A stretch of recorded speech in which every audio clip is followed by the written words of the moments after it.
Welcome, and thank you for joining us. You are listening to the Beyond 50 radio program. I'm Daniel Davis. As many of you have been following our program over the past 3 to 4 years, you've discovered that we've been doing a lot of topics when it comes to the ideal of mind science.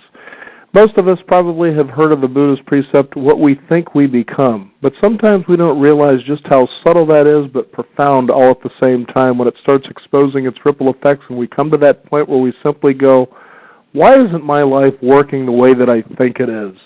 Well, it actually is, but it's working at a deeper level than you don't see on the surface. Joining us here on the Beyond 50 radio program today is a wonderful author of a book simply titled Heal Yourself. She had studied human biology at the University of Minnesota and earned a professional degree in chiropractic from Texas Chiropractic College in Houston. She has been featured author on CancerLinks.com. It's a website dedicated to uplifting cancer patients and survivors with healing information. So today we're going to take a look at how we think, how it might be making us feel ill, and how we can use that same thought that got us there to get us back out of it in the first place. I'd like to welcome to the Beyond 50 radio program today our guest is Dr. Lynne Zimmerman. Dr. Zimmerman, thank you for joining us here on the Beyond 50 radio program.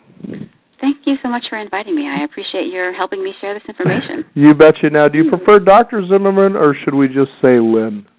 Lynne is fine. Most of my clients call me Dr. Z because that's shorter. Ooh, Dr. Z. I like that better than Dr. Oz, actually. yeah. Dr. Z has always worked, yes. Now, what I really loved about this book, Heal Yourself, is, first of all, it is short and simplistic but profound. A lot of times when you find books, for instance, you got the quantum thinking kind of books or, energy science, that kind of a thing, or books on neurobiology, and they get long and complicated and draw out. But yours really cuts to the chase where you start finding yourself turning page after page going, I didn't realize that's how, for instance, this area of the brain functions. And as you piece it all together, you go, wow, I have a lot more personal power than I thought I had in the first place.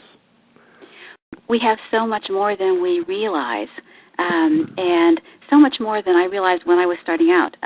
My background was really very allopathic.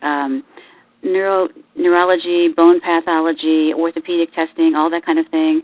And when I started actually seeing patients, the people who were attracted to my practice were the people who had already given up hope, basically. They were people who had been in so much pain for so long, I was kind of like a last resort. And when I began talking with them, I discovered that part of their inability to heal was actually their hopelessness. It was once they had had pain for a long, long time, chronic pain patients will know this, and their families, it starts to become the epicenter of their life. And other things look equally challenging, and when you've had a few failures, we can call them failures, but it's actually what we learn that is not going to work. Like Thomas Edison said, when the fellow asked him, how do you feel about failing to invent the light bulb 10,000 times? And he said, I learned 10,000 ways not to invent the light bulb. And it got me to where I was. Yeah. So sometimes when we experience what we think of as a failure several times, we think, well, it's not going to happen. And what I discovered with my early patients was that they had given up on a lot of places in their lives, and they knew inside themselves that they weren't going to have this, but once they connected with a little bit of light, once they could see that they actually could make a difference, they connected with that power, and they became instrumental in their healing. They were the ones who really did the healing. I helped them connect with it, and at that time, I had never heard the words energy medicine. This was more than 20 years ago, but I discovered that if I would show them their x-rays and describe what was happening, and then describe the changes that we were going to be making every day as they came in, they participated in that. They got a vision of it. They started visualizing, basically, how it was going to be to hit the baseball with their son again, how it would feel to have that shoulder really feel good, how it would be even to return to work.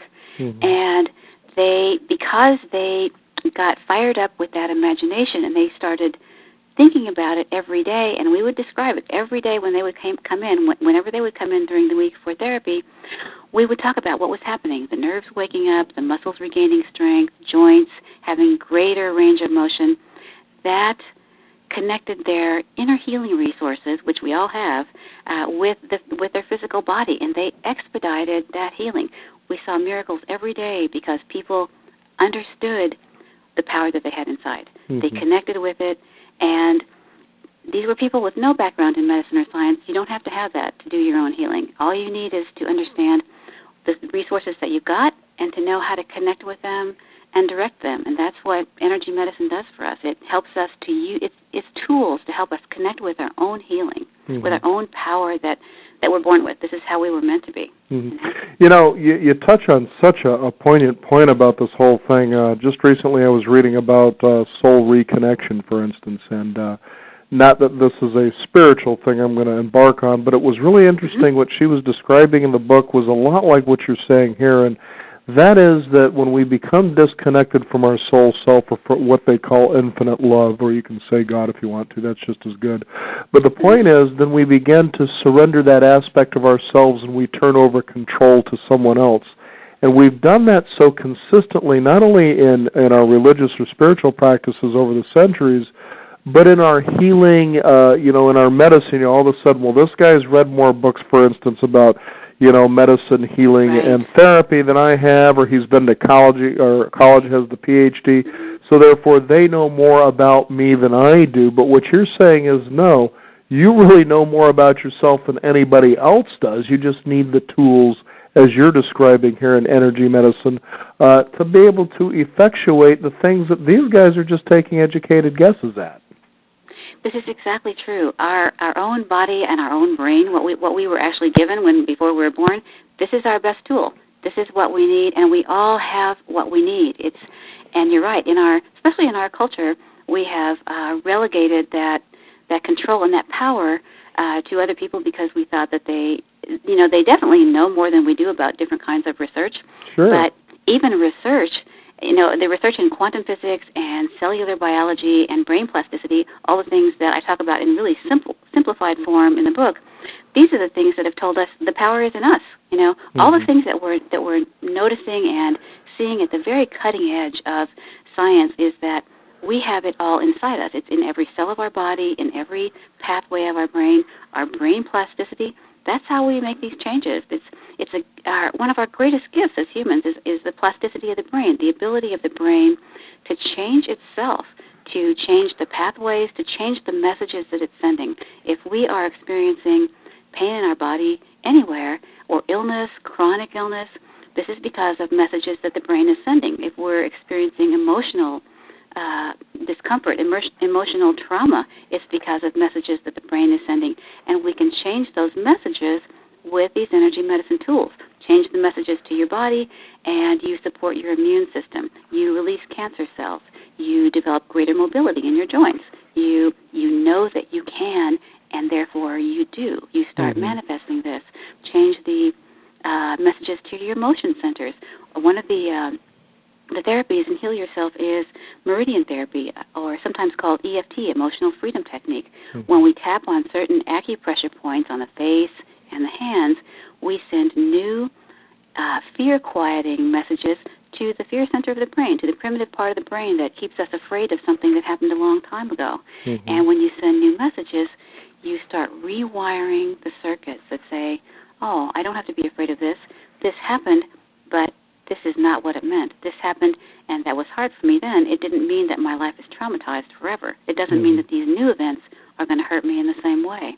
And so, and this is just one example. When you use this one kind of the meridian tapping, you change the messages that the brain is feeling in its emotion centers, and so you change your experience of your emotions. The quality of our life is how we feel, and we can completely transform that quality with energy medicine tools. Every one of us can do it. Every one of us.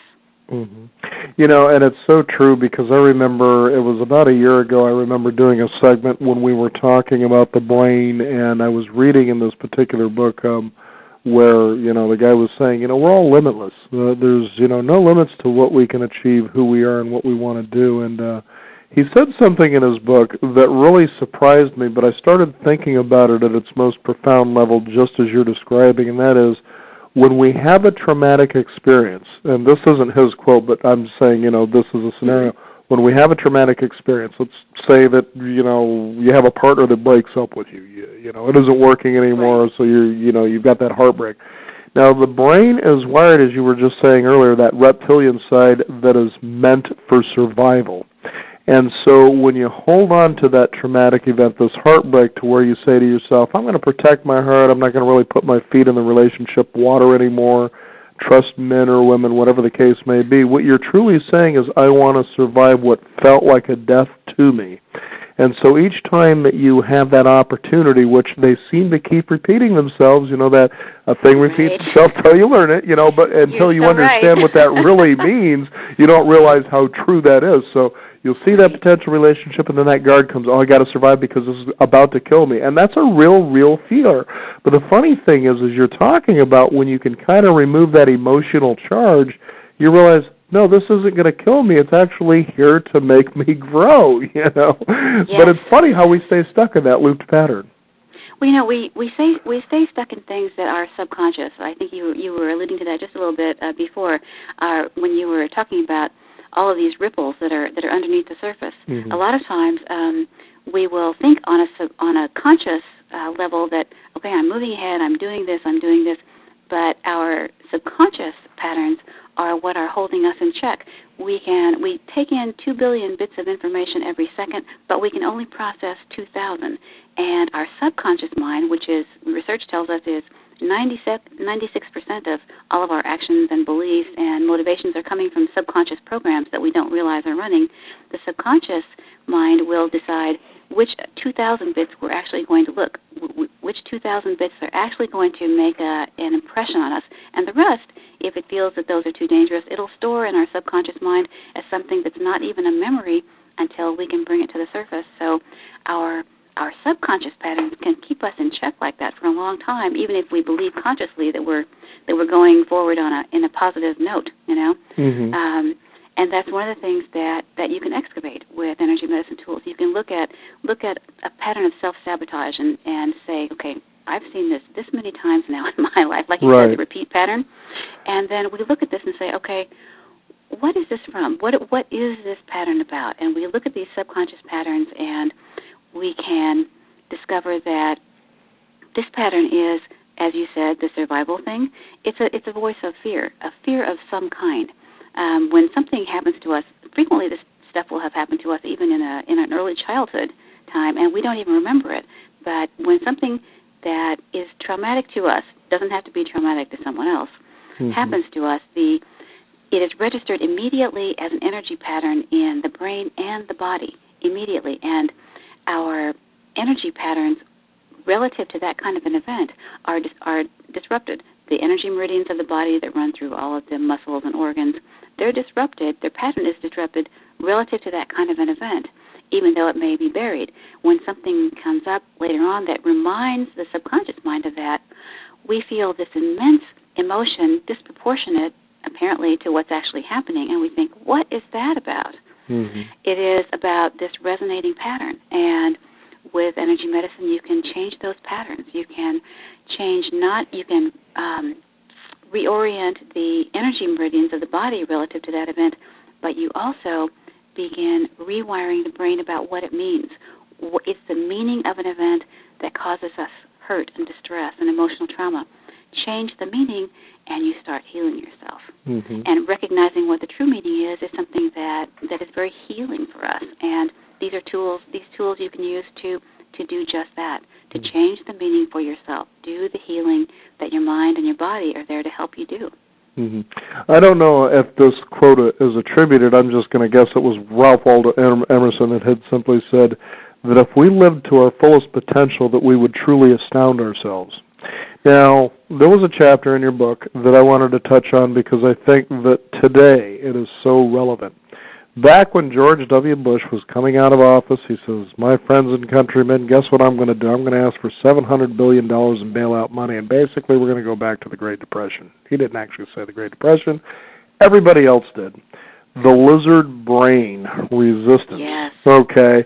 Yes. We are seeing a phenomenal example of, and I'd say perhaps this could be media manipulation, who knows, political manipulation.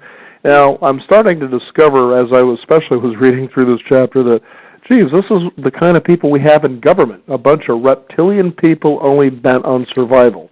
They'll do the right things to keep you satisfied, but mostly all they really care about is staying in that comped office. And in the long term, it doesn't really benefit really the good of the all, more or less, most of the time. But, you know, here we are. We're in that state that we have one of the greatest lessons to learn about that because as people say, you know, you hear them spouting, oh, the economy's bad, and that's why I'm not making money. Well, no, you're not making money because you believe in that. Now, sure, things are challenging, but this is the greatest time we can start evaluating those emotional triggers and healing those because they were there long before they said the economy went south. You're exactly right. You are entirely right. And we need one thing that we can remember is that if we're focused on survival, there are two different parts of the brain, and they do diametrically different things. If we're focused only on survival, we're not expanding. If we're focused on survival, we're just in a state of contraction, just keeping everything in. The lizard brain, the survival part of our brain, does not care if we become the greatest people that we've ever been. It doesn't care that we expand our mind, that we expand our potentials. It doesn't care that we create that new career. It doesn't care that we become what we have always dreamed we could be. The lizard brain only wants us to be safe.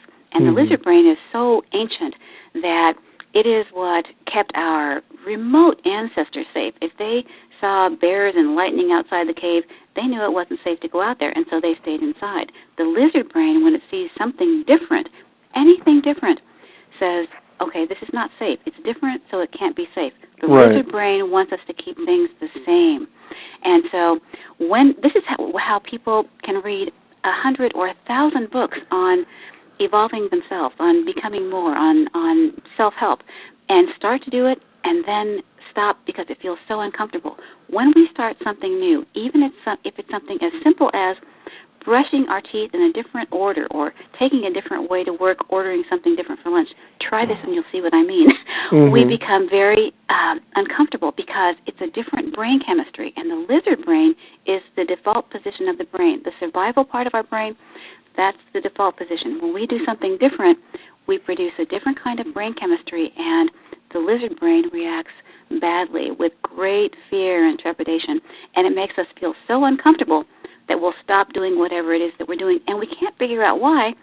We just know that I don't feel like myself, nothing feels right. This is the lizard brain creating this discomfort in our brain chemistry. But if we can understand when we start out something new that our conscious mind knows if something is wonderful for us, this is something that we know is going to be good, something that will expand us. If we know up front that the lizard brain is going to rear its head and say, I'm so afraid, you're gonna fail, this is not gonna be okay, remember that last time. If we can understand that the lizard brain is creating these feelings of discomfort and just understand that this is temporary, this is part of what we're going to be going through temporarily to get to that other side of the stream. You know, maybe the stream that we're walking through is really cold, but on the other side is beautiful grass and we're going to build a new house there. We can get through the cold stream. There are tools in the book just for this, for getting through the lizard brain resistance, because the lizard brain, again, is our default position. When we do something new, that chemistry is what rears its head. But remember, the other part of the brain, the prefrontal cortex, the part that is responsible for our imagination and creativity, for seeing what we want to make of our life, what a change that we want to make in ourselves or our career, our relationships, the neocortex, the prefrontal cortex, is the part that can see that, what we want to make. It can create a vision of that and imagine the 1, 2, 3 steps to get there and give us the follow-through. If we can support ourselves enough to allow the creative part of our brain to take over, to be our guiding light, if we focus on this enough and do these and just use the energy tools to keep reinforcing, this is where we're going, this is what we're creating. I'm creating this new life in this moment today. As I'm encountering this lizard brain resistance, as I'm encountering discomfort and fear, I am also creating a new life. Part of the fear is a complete change in brain chemistry. When we design a new life for ourselves, in any part of our life or all of our life, we begin creating new tracks in the brain to carry these new thoughts and ideas, and it changes our brain chemistry. If we practice it, we rewire our brain relative to the new things and the scary things. we have more circuits in our brain being used for the new thoughts and less being used for the old scary stuff, and eventually the old tracks atrophy through lack of use. Mm-hmm. It takes actually about 10 months of continuous reinforcement to create lasting new tracks in the brain. Wow. And so, yes, it's not an overnight thing. Someone who promises an overnight change, we can change and be inspired absolutely in a moment. But if you want to rewire your brain and keep it changed so that you can have lasting results, the things that you're creating, then it takes consistency. And like everything else that is work, it's worth it. Like everything else that is the height of our imagination and what we can become, it's worth consistently doing that practice because we are worth it. Mm-hmm. That new life is worth it. That new creativity, that new career, that new way of looking at yourself, unshakable self-esteem, mm-hmm. whatever it is that we are focusing on to create, it is worth that. It's worth the consistent effort. And that consistent effort makes us feel good every day. It makes us feel better each day. You know, and it's so true, Lynn, as you take a look at when you talked earlier about, you know, all these books that we pick up to read for this transformation, for goal setting, for the life that we want that we don't seem to be achieving. You tend to hear there's secrets in these, there's steps to these, and that it's quick and that it's easy, okay? And it's unfortunate that they put things out there like that, meaning well. I think what they're really trying to say is that this is painless. But anybody who's ever been in a sport that really wants to evolve to be able to play, let's say, first string in any sport or be competitive, you know, there's pain involved, and it's good pain because it's conditioning is what it is. And the truth is, just like you said, you know, it's about doing it consistently and repetitively so the brain begins to pick it up. And I know that it was earlier this year that I picked up an interesting book, and it was based on a recommendation from a guy who holds the world record, for instance, in the most consecutive free throws made in different categories. The interesting part about this is he didn't even start, as he says, to start even shooting free throws until he was 52 years old. And now he holds, that awesome? That is so cool. and he owns the world record right now for consecutive free throws. But as I'm looking through the website, and I was with a co-host who's a young college intern, and he was stuck on, so what do you think about this NBA player and the way he shoots? And I'm like, okay, you're really missing the boat here, kid. Anyway, so I'm looking on his website, and there was this that he alluded to a book called The Talent Code. And I looked, and I'm telling you, what an inspirational piece to read. And then I read in your book how you started breaking down things, the subconscious, the lizard brain, the prefrontal cortex, and you outline in simple but engaging ways to read what these things really do, and you go to yourself, you know, when you're looking at Billy on the basketball team that everybody's celebrating, for instance, because he's got that talent that not the rest of the team has. And I've been telling people especially, pick up this book and you'll realize how wrong the conclusion of little Billy is, that he may have some inherent talent, maybe because his dad played basketball, so he picked it up at an earlier age. But what they say in this book, or what he contends, is this, that if we put 10,000 hours minimum into a specific area that we're interested in learning and growing and developing, we will be guaranteed world-class level. Guaranteed world-class level. And I think to myself, 10,000 hours is work, but that makes a lot of sense, just like I allude to conditioning in sports. Absolutely, and you know, we're going to spend that 10,000 hours. We're going to be 10,000 hours older at some point. Exactly. How much do we do with it? How much farther are we toward where we want to go? Mm-hmm. You know, it's what you alluded to about, you know, perhaps the genetic advantage or starting earlier. We tend to look at people who have attained something amazing and some of them did have advantages. Yeah, but it's not us, for instance. Yeah. But yeah, exactly, something different. But even the studies in cellular biology have shown that it is not our genetic inheritance that is our greatest indicator of our physical health, our emotional health, our ability to achieve. It is what we believe in our subconscious mind about it. Mm-hmm. Our subconscious mind, our perceptions, that's what controls everything. And when we start to look at that and change that, we change everything. This is why positive thinking is not enough. Positive thinking is fantastic. It's amazing. But only 4% of our conscious thoughts, only 4% of our thoughts are conscious. only that 4% that's consciously positive, that's going to lose to the 96% that is not conscious. If we are retraining our subconscious mind, all the little under ripples that you were talking about, this is what yields great results, because it is our subconscious mind that's powering our energies, our beliefs, our assumptions about life and our place in it, and what we can do and what we can't do.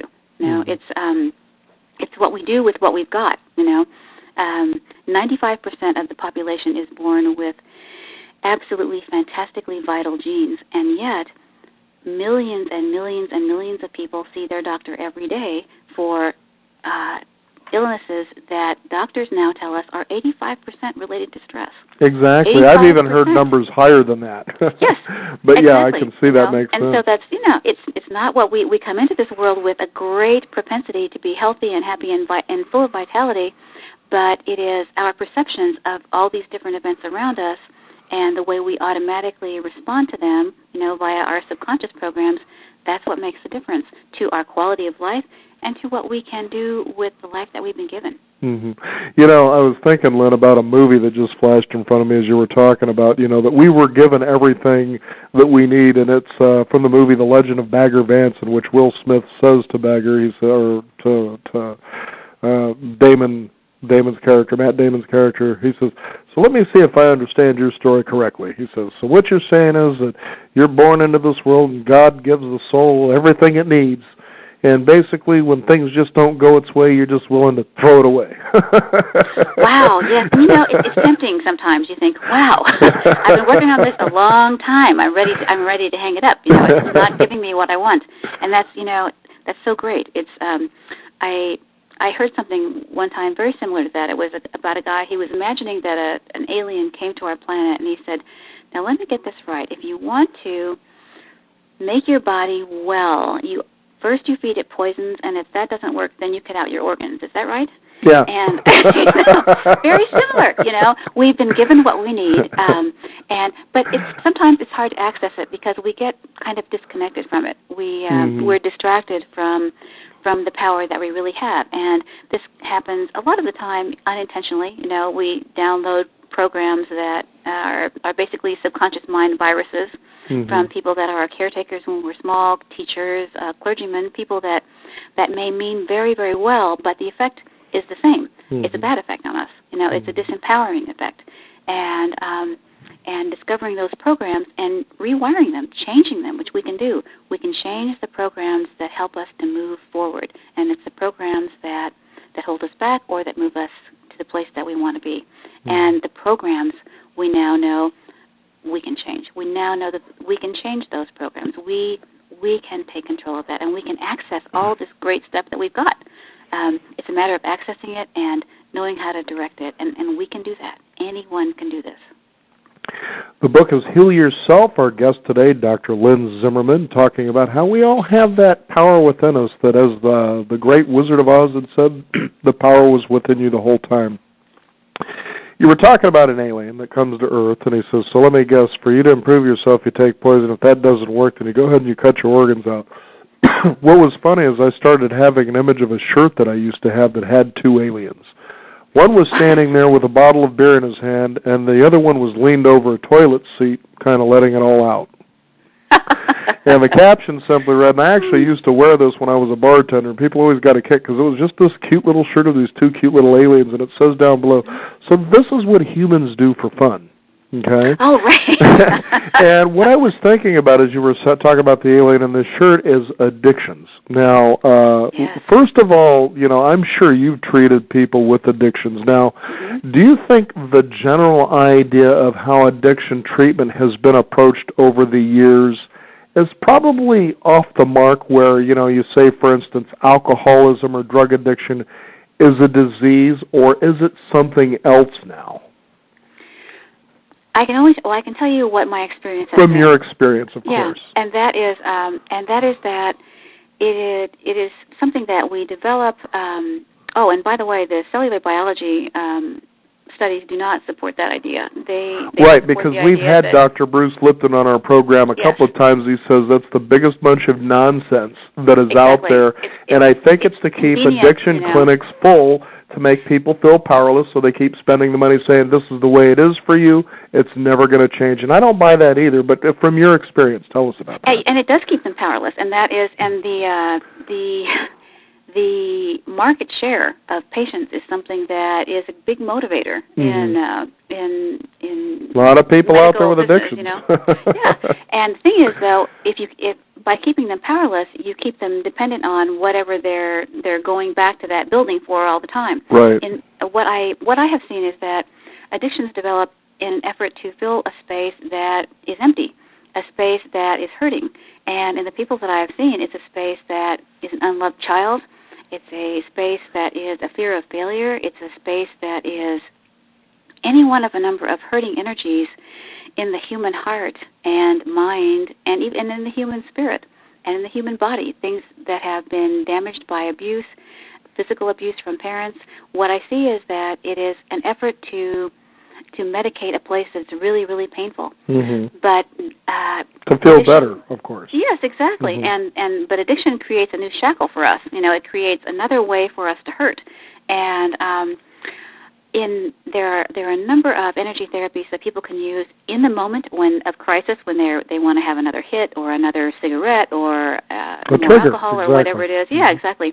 These meridian tapping can help you get through that right at that moment. There are a number of energy therapies that you can use to help you get through the crisis moments and to help you look at the places where you're feeling empty, the places that are hurt. There are different writing exercises that you can do to discover what these inner places are that need to be rewired, and our beliefs about it. We have been conditioned by a tremendous amount of media to believe that this is an illness that we've inherited and that we can't get over. But again, with energy medicine tools, you can rewire your beliefs. You can change your subconscious beliefs, and you can heal the places in your heart that are asking for this medication that to numb the pain. You're never going to numb the pain with an addiction, but you can heal the pain with the resources that are in your body cells and in your brain. You can heal the pain so that the pain isn't there.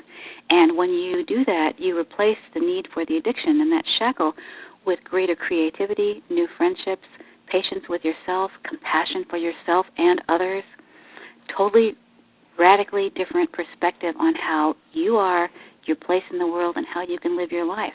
It's not just pacifying the addiction. It is healing the painful places in the heart that created that addiction. And when you heal those places, the addiction is not necessary. You find other ways that you love to expand your life.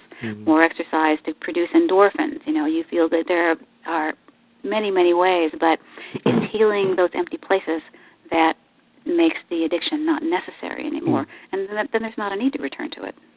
Yes, I remember this was probably about 20-something years ago when I had a period of time where I was drinking a little more than I should be, and it was due to, being in a lifestyle and a situation. I was thinking, this just isn't working, and I'm not happy, and I just don't see a way out of it. But then there was a turning point. So anyway, so somebody says, well, why don't you go ahead and go to Alcoholics Anonymous and do this, and so I did. And I just sat there astounded. There was just something that in me was inherently off about what I was experiencing, not just with the group. And they've done probably great jobs for a lot of people, but for me, my personal experience. And then there was also, a class or two that I took, that had to do with alcoholism. And the message then was, that once you're an alcoholic, you're always an alcoholic. And I guess the same thing with addiction, with drugs. That once you're an addict. Find that amazingly horrible? Here was the thing. Disempowering. And it wasn't just me, but I could feel the energy of the group all sitting there. Well, if this is so dadgum hopeless, what in the hell am I doing here now? Why don't I just go and stay miserable?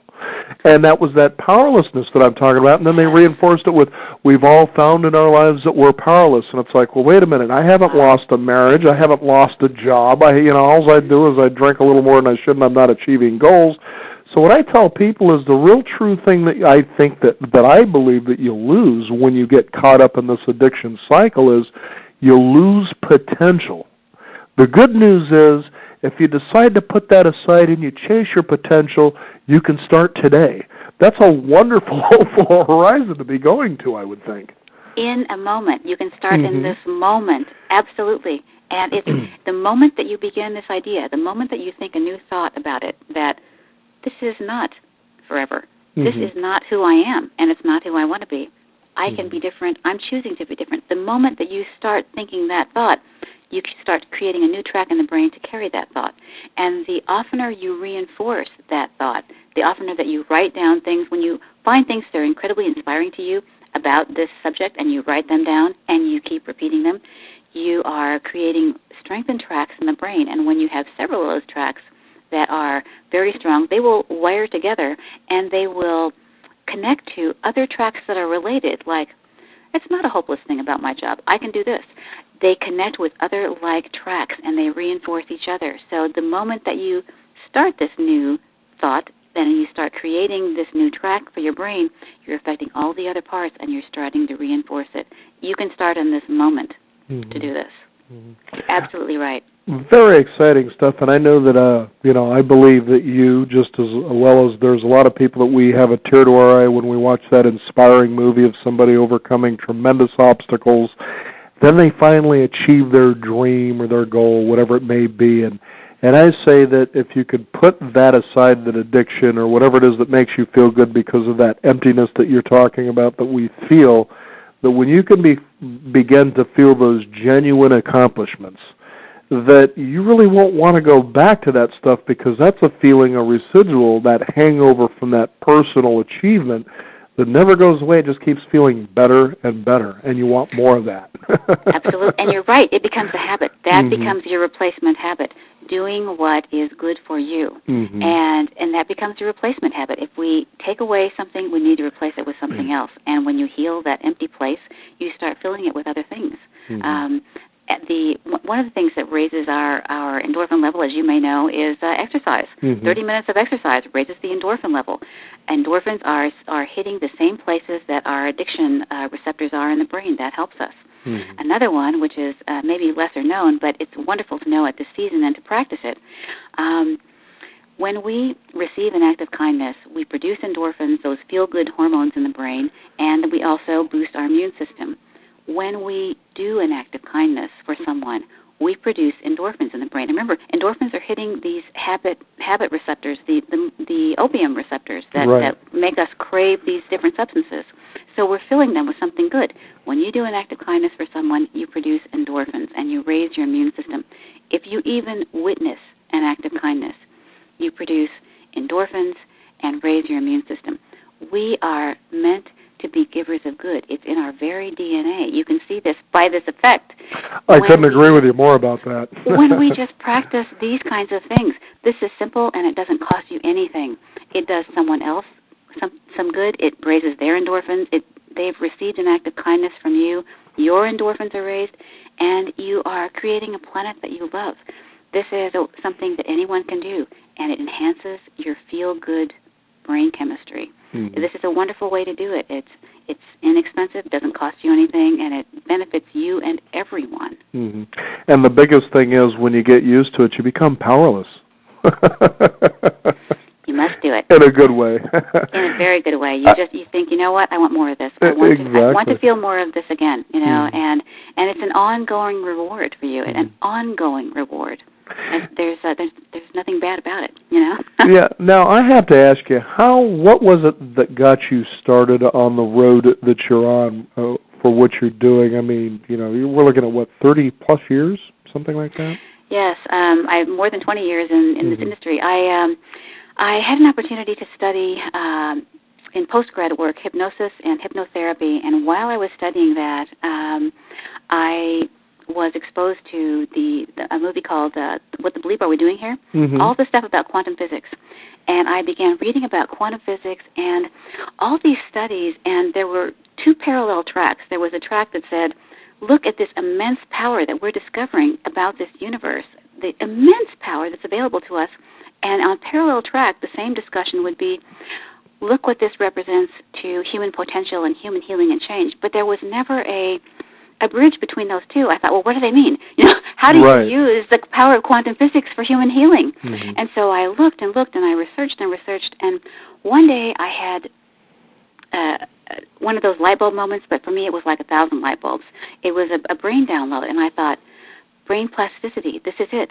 Brain plasticity is the link between quantum physics and human change. It's the fact that we can, because in quantum physics, the energy actually creates matter. Energy, when it curls up at a certain level, creates matter, and the energy of our ideas are what start that rolling. Mm-hmm. And the brain plasticity, the changes that we can make in the brain, that is the actual physical, mechanical link between the power of quantum physics and human change and healing. The fact that we can change our brain with the thoughts that we're thinking. We change the energy, and we actually are changing the structure of our brain and our body and our cells with the energy of our thoughts. And I thought, this is it. This is what I've been looking for. And I began to write that very day. I mean, I began writing as fast as I could as the ideas were coming, and then I continued researching different kinds of energy medicine because I had seen what visualizing did for a lot of my patients. And then I began compiling all the ones that were supported by science, because I needed to know for Western readers that they would actually take it to heart and know that it was real, and at the same time they had to produce really quantifiable results for uplifting humankind. Mm-hmm. And so that's what I began researching and looking for, and Heal Yourself was the result. I wanted to provide tools that anyone could use, and I wanted it to be both credible with science and also completely accessible and usable by anyone. And that was my goal in writing this, was that anyone who could read or listen to the spoken word could pick up these tools and start using them today. Mm-hmm. That was my inspiring goal. Very good. Now, one of the reasons we started our program almost 8 years ago now, and that is that we wanted to address a group of people, which would be people approaching or in or just beyond midlife.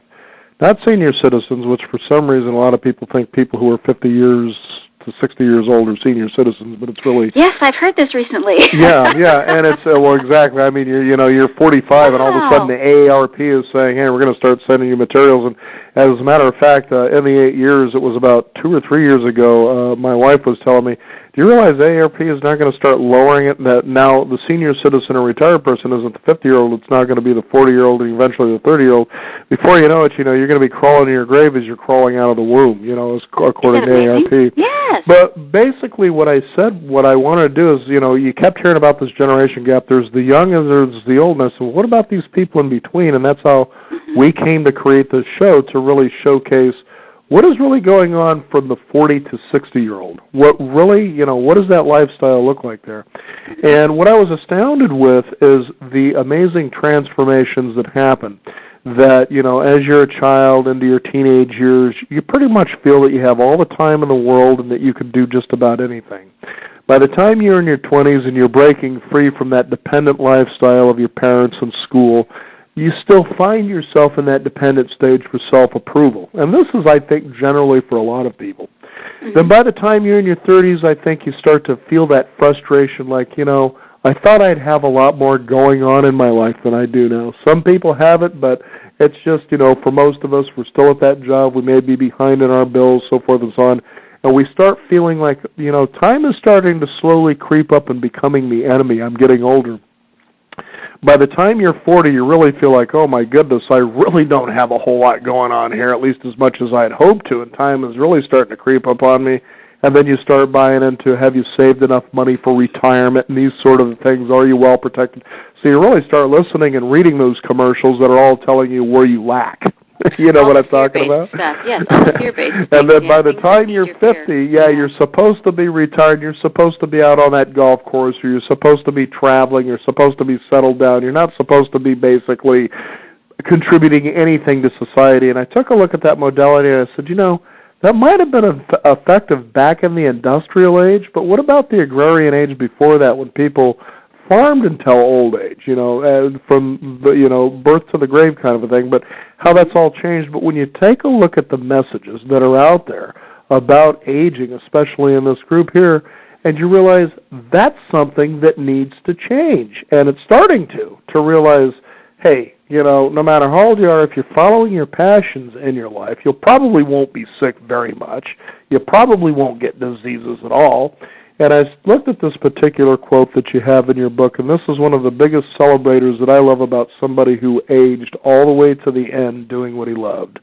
You have brains in your head, you have feet in your shoes. You can steer yourself any direction you choose, from Dr. Seuss's or the places you'll go. And I remember dating someone years ago, do you plan on working for the rest of your life? And I said, absolutely, because I plan on loving everything that I give to this world until the day I can no longer do it.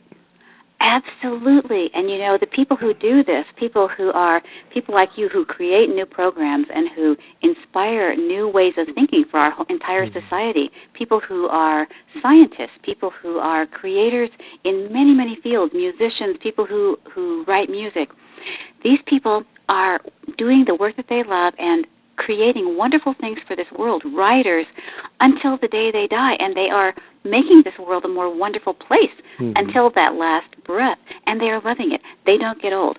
They don't get feeble. They don't get feeble-minded. You know, I was very inspired by my grandparents, who people in both of my families lived into their hundreds, and they were doing things that they loved, active things, active mentally, active physically, until the very end. My grandmother, the year that she turned 90, hired a teenage boy to spade up her yard for her vegetable garden because that year she didn't think she wanted to do it. She had done it every year before that, but she sowed all the vegetables. She did everything. She sowed all the vegetables. She weeded them. She gardened. She canned the vegetables. This is into her 90s. And her 90th year, she decided to have someone help her spade up the yard to do the hard work. And I thought, this is amazing. This is people who continue to contribute in some way, to create in some way. They make a lasting gift to this planet, and they themselves are enriched every day. There's no reason for them to be ill or to be sad or to be depressed or to feel deprived because they are creating and contributing all the time. Again, these are subconscious beliefs that we've downloaded. There's really no reason for us to get out of the retirement modality. Forget about it. My gosh. It's when you do that, you start to create so much more joy in yourself too. The quality of our life is how we feel about it, and you love it when you're doing those things because we're doing what we were meant to do. Whatever is our gift to give to this planet, we're meant to be doing it. And if we're doing it, we feel good. It's the endorphin thing. When we're not, we feel that lack. So the longer that you are able to do it, and you'll be able if you're willing, is that prolongs your happiness in this life, your great joy, and it makes the planet the place that we hope it will be. It says the rock group Queen once recorded, it's a kind of magic, and it certainly is that. Yes, absolutely. You are so right. Now, Lynne, is there a website people can find out more about Heal Yourself? And after you give that up, if you could, for our listeners, in the 20-plus years you've been doing this work, giving to contributing to people, share maybe one of the most remarkable stories that you might want to be able to share with our listeners that would inspire hope. Oh, sure, no problem. And my website is myenergymedicine.com. myenergymedicine.com. There are articles there there's a blog there where I have continuing articles, little tips about releasing stress and all those kind of things. And there's information about energy medicine, different kinds, what it means, research, all those kind of things. You can find a lot of information there. myenergymedicine.com. And then one of the stories that I love is it's from when I was doing a lot of physical therapy, and this one is in the book, so you'll know it already, but I really love it. A young woman came in. I practiced 7 days a week then. I had children at a very early age, and I had a child in high school and a child in college, and I was working 7 days a week to keep things going as a single parent. Wow. So yeah, I did that for years and years and years, and that was fine. You know, that was what I needed to do. So. But I was at the office on a Sunday morning, and the answering service called me. This young woman's parents had called, and she had lost the use of her legs. She was, I think, 19 or 20 at that time. She had been in a really terrific 2 bad car accidents, and the doctors had told her that she had compressed discs, and as a result, muscle atrophy had already set in, and that morning she collapsed. She couldn't use her legs any longer. And in those days, I was like Mighty Mouse, you know, and so when they drove her into the parking lot, I walked out, and I carried her into my office, and I did all these orthopedic and neurological tests, and it looked bad. Muscle atrophy had set in. There were a lot of neurological tests that indicated that there was just nothing working there. And but this girl had a shining face, and I had seen miracles every day in my practice. People able to walk without the help of their friend, able to go back to work, mothers able to lift up their children again and tie their shoes, all that kind of thing. There are no limits to the possibilities, as you have said. And so she and I made this commitment that we would work on this. So I prescribed a TENS unit, which it stimulates the nerves at different frequencies so that patients don't feel the pain, but they are not addicted to pain medication. Right. And so that worked for her. And I saw her every day for a while. We did muscle therapy, waking up the muscles, and also exercises to decompress the discs. And every day when she came in, we talked about what was happening. The nerves waking up, the muscles gaining strength. It's a very hard road between paralysis and getting back to a normal life, because the nerves go through this part where they're starting to give you signals again. It's very painful. And so this young woman, Karen, was just a model of inspiration for everyone. She worked at these exercises, and even when she felt very, very depressed, she kept on going. She kept on doing what she was doing. She decided that even if she couldn't walk right now, she would still go to her college classes. She had hand controls installed in her car, and she kept on doing what she was doing. She eventually taught herself to walk all over again, which is a grueling challenge. And I can't remember how long it was. It's been a long time now, but it was maybe 5 or 6 months later, maybe 7 months later, she was walking again. She was driving a car. She owned a cleaning business, and she was working at that business again. And a few years ago, she called me out of the blue, and she said, I was cleaning out my garage the other day with a friend, and my friend discovered my old wheelchair covered with cobwebs. And she said, I forgot that I ever needed it. And her doctors had told her previously that she must have surgery, and if she didn't, she would never walk again. But even if she did, that by the time she was 40, she would be back in a wheelchair, progressively declining until she died. Mm-hmm. And so when she told me that she had discovered her wheelchair, she said, by the way, I'm almost 40. Wow. So it was just, it was amazing. And this girl believed in miracles, and she created one. She connected with her power. She visualized every day the things that were happening in her body and how she was going to do things when she was fully walking.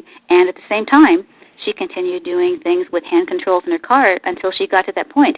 So she didn't have an instant success, but she kept on doing everything that was important to her to do, and she kept on visualizing what she was creating. She created a miracle. She accessed her own power. She directed it. She used it. She's an amazing person. She is today going back to grad school and taking classes in corporate management. So she has created a marvelous life for herself. And I could tell you hundreds of stories like this. People who accessed their own power created a whole new life, an entirely new life. It's what I see is amazing, and anyone who can read or listen to the spoken word can do this. You don't need a background in medicine or science. All you need to know is that your power is there and how to access it. You can do that with energy medicine. Anyone can do this. You don't even need health insurance or a job. It's all right there for you. There's no doubt about that. For those listeners out there, our guest today, Dr. Lynne Zimmerman. The book is Heal Yourself. And as you've heard passionately, you see that she has a very good reason for springing out of bed every single day, just like the rest of us should be. Thank you for joining us here on the Beyond 50 radio program. Give your website out again one more time. It is myenergymedicine.com. Very good. Dr. Lynne Zimmerman, thank you for being on the program today. Thank you so much for helping me to share this. I so appreciate it. You betcha. Thank you again. We also want to thank you, the listeners. Remember, the power is within you, so check it out. Heal Yourself is the book. I'm Daniel Davis. Thank you for tuning in. Be sure to visit us at our website at beyond50radio.com. Sign up for our free weekly e-newsletter. Again, thank you for tuning in. This is Beyond 50, and remember, live your day past halfway.